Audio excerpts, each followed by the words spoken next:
ఇప్పుడు మీ చేతి బ్యాంగిల్ ఆడపిల్లలకి బ్యాంగిల్స్ ఉన్నాయి కదా, మీ సర్కిల్లో మీ క్లాస్లో ఒకరి దగ్గర బ్యాంగిల్ తీసుకోండి, అలా సర్కిల్ పంపించుకుంటూ చేయండి.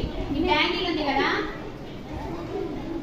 ఇక్కడ ఒకసారి చూడండి, పేపర్ని వేస్ట్ చేయొద్దు, ఓకేనా? ఈ ఎడ్జ్ ఉంది కదా, ఇది కనిపిస్తుందా? ఇలా ఫోల్డ్ చేసినప్పుడు ఇక్కడ పెట్టండి, స్టార్టింగ్ ఇటు ఈ చివర, ఇటు స్టార్టింగ్ ఈ చివర ఇలా పెట్టండి.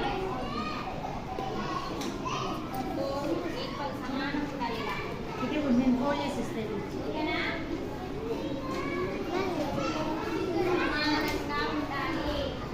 పేపర్ ఫోల్డ్ ఈక్వల్గా వచ్చిందా? 4 వైపులా ఈక్వల్. మీరు హ్యాండ్ రైట్ చేసి పేపర్ నాకు ఇవ్వండి, నేను ఫోల్డ్ చేసి ఇస్తాను.